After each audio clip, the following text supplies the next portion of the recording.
Hello students, chemistry में आज हम पढ़ेंगे टेट्रा हैलोजन व्युत्पन्न और उसमें से हमारे सिलेबस में शामिल है कार्बन टेट्रा क्लोराइड जिसे हम CCl4 कहते हैं। तो CCl4 बनाने की विधियां देखिए, बनाने की विधियों में सबसे पहली विधि है क्लोरीनीकरण से। बनाने की सबसे प्रथम विधि है क्लोरीनीकरण से। और क्लोरीनीकरण, आप क्लोरोफॉर्म ले लीजिए और उसमें क्लोरीन मिला दीजिए और वो भी सूर्य के प्रकाश की उपस्थिति में, तो कार्बन टेट्रा क्लोराइड बन जाएगा। तो जब क्लोरोफॉर्म में सूर्य के प्रकाश की उपस्थिति में क्लोरीन प्रवाहित की जाती है तो कार्बन टेट्रा क्लोराइड बनता है, ये विधि। और दूसरी विधि है, आप कार्बन डाइसल्फाइड ले लीजिए, CS2 कार्बन डाइसल्फाइड, उसमें भी आप क्लोरीन प्रवाहित कर दीजिए। लेकिन याद रखिए, आप एक विशिष्ट उत्प्रेरक यहां काम में लोगे जिसे हम बोलेंगे AlCl3। तो जब AlCl3 की उपस्थिति में कार्बन डाइसल्फाइड में क्लोरीन प्रवाहित की जाती है तो CCl4 बनता है। और इसमें CCl4 के साथ एक विशिष्ट उत्पाद भी बनता है जिसे हम सल्फ्यूरिल क्लोराइड कहते हैं, S2Cl2। आप याद रखना, सल्फ्यूरिल क्लोराइड। अब इसे संतुलित कर देते हैं। संतुलित करें तो यहाँ क्लोरो 4 और 2 6 हो गए। यहाँ तो हमारे पास 2 ही हैं तो यहाँ 3 लगा देता हूं, इससे ये संतुलित हो जाएगी। और ऊपर वाली में बात करें तो ऊपर वाली में 3 2 5 और ये संतुलित है, इसे देखने की आवश्यकता नहीं है, ये संतुलित है। तो इस प्रकार जब AlCl3 की उपस्थिति में कार्बन डाइसल्फाइड में क्लोरीन प्रवाहित की जाती है तो CCl4 बनता है। और एक विशिष्ट उत्पाद में आपको और बता दूं जिसे हम कहते हैं sulphuryl chloride. Sulphuryl chloride, sulphuryl chloride, आप थोड़ा याद रखना इसके नाम को। और इसमें ये सह उत्पाद के रूप में बनता है। अब तीसरी विधि में हम एक काम और करते हैं कि ये जो कार्बन डाइसल्फाइड है इसमें हम अगर सल्फ्यूरिल क्लोराइड प्रवाहित करें S2Cl2 और वो भी AlCl3 की उपस्थिति में, तो भी याद रखना CCl4 ही बनता है, CCl4। और इसमें एक खास बात है, इसमें एक अकेला सल्फर परमाणु मुक्त होता है। ये खास बात है, अकेला परमाणु, सल्फर परमाणु इसमें मुक्त होता है। तो अब इसे संतुलित कर देते हैं। तो यहां देखिए कि क्लोरो यहां 2 है, यहां 4 है, तो इसे बढ़ाकर यूं करते हैं, यहां 6 कर देता हूं। 6 करने से यहां सल्फर कितने हो गए, सल्फर 2 और 2 4, इधर सल्फर 6, तो फिर यहां 2 लगा देता हूं। 2 लगाने से ये हो जाएगा ना, 2 लगाने से क्लोरो, देखिए 2 लगाने से क्लोरो 4 हो गए, तो यहां क्लोरो 4 है। सल्फर 4 तो ये रहे, 2 दूनी 4 ये रहे और 2 6, तो सल्फर 6 हो गए। इस प्रकार जब कार्बन डाइसल्फाइड में AlCl3 की उपस्थिति में सल्फ्यूरिल क्लोराइड प्रवाहित की जाती है तो कार्बन टेट्रा क्लोराइड बनता है। और इस अभिक्रिया की विशेष बात कि और अभिक्रियाओं में तो लगभग 99% केमिस्ट्री में और हमेशा ही अणु बनते हैं सह उत्पाद के रूप में, लेकिन ये एक ऐसी अभिक्रिया है जिसमें परमाणु बन रहा है, सल्फर परमाणु के रूप में मुक्त हो रहा है। इस प्रकार से और कार्बन टेट्रा क्लोराइड का निर्माण होता है।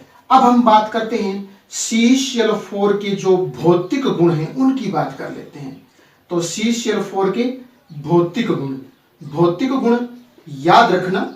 भौतिक गुणों में CCl4 रंगहीन होता है। रंगहीन रसायन विज्ञान में हम जिसका कोई रंग ना हो, अर्थात पानी के जैसा, पानी का भी रंग नहीं माना जाता है, तो रंगहीन ही बोलते हैं पानी को। तो बिल्कुल पानी जैसा होता है, तो इसे कहा जाता है कि ये रंगहीन होता है। और 2 नंबर बिंदु, ये मीठी गंध वाला द्रव होता है, रंगहीन होता है पानी की भांति और मीठी गंध वाला द्रव होता है। तीसरा बिंदु ये कि ये जल में अविलेय होता है, जल में बिल्कुल नहीं घुलता है, लेकिन ईथर और अल्कोहल में पूरी तरह घुल जाता है। और विद्युत से लगी आग बुझाने में, शॉर्ट सर्किट से जहां कहीं आग लग जाए तो वो आग बुझाने में और CCl4 का ही उपयोग किया जाता है और बाजार में इसे पायरीन के नाम से जाना जाता है, अर्थात इसका व्यापारिक नाम पायरीन होता है। ये बाजार में पायरीन के नाम से मिलता है। अब हम पढ़ेंगे CCl4 के रासायनिक गुण, और रासायनिक गुणों में पहला रासायनिक गुण है अपचयन। पहला रासायनिक गुण अपचयन, लिख रहा हूं मैं। CCl4 है, अपचयन करने के लिए आप H यानी हाइड्रोजन जोड़िए, और अपचयन याद रखना, इसका अपचयन Fe+H2O की उपस्थिति में करवाते हैं। Fe+H2O की उपस्थिति में इसका अपचयन करवाते हैं। तो याद रखना क्लोरोफॉर्म बनती है और प्लस में HCl मुक्त होता है।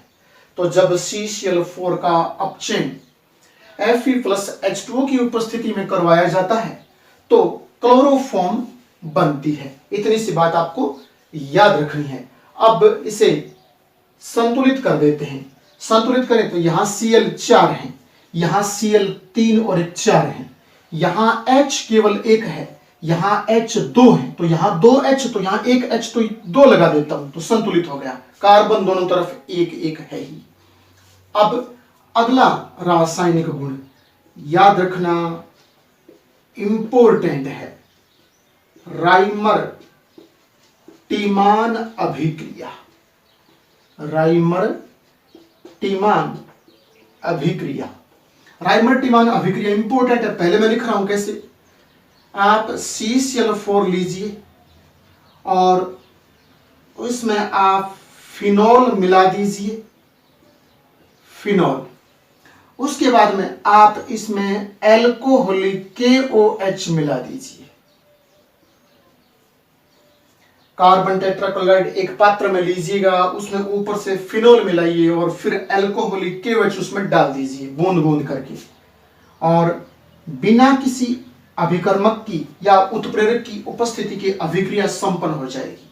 और क्या होगा, ध्यान रखना थोड़ा सा कि फिनॉल आप पहले यहां सेम का सेम लिख लीजिए याद रखने के लिए। फिनॉल आपने सेम का सेम यूं इस प्रकार से लिख लिया। अब फिनॉल में ये वाली कंडीशन या फिर ये वाली कंडीशन जिसे हम ऑर्थो पोजीशन बोलते हैं, इस ऑर्थो पोजीशन पर आप यहां से इस C के साथ और इस O को बढ़ा करके ले लूंगा, इस कार्बन के साथ इस O की संख्या बढ़ा लूंगा और इस H को भी साथ में ले लूंगा, तो यहां लिख दूंगा COOH। इसे बोलूंगा मैं सैलिसिलिक अम्ल। क्या बोलूंगा, सैलिसिलिक अम्ल।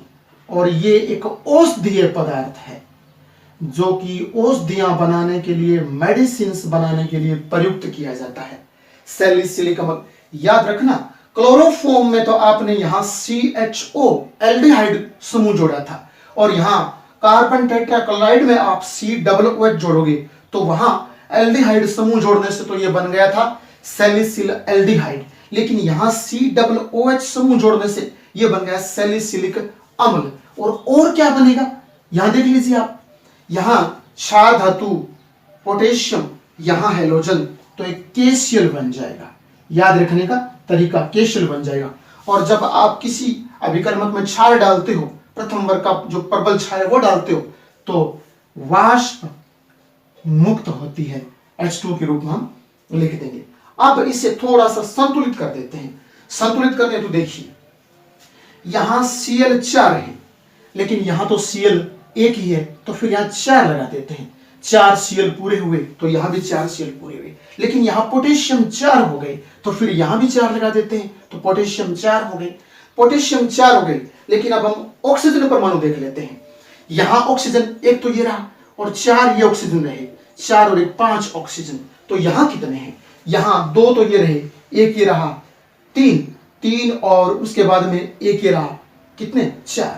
तो इस प्रकार से 4 ऑक्सीजन यहाँ, सॉरी 5 यहाँ और यहाँ कितने 4, यहाँ 4 हुए। तो फिर यूं करते हैं, थोड़ा इसे और बढ़ाते हैं, यहाँ Cl4 तो यहाँ Cl4 अपने, पोटेशियम 4 तो पोटेशियम 4 अपने, और ऑक्सीजन 4 और 1 5, ऑक्सीजन 3 और यहाँ 2 कर देता हूं, 3 2 5।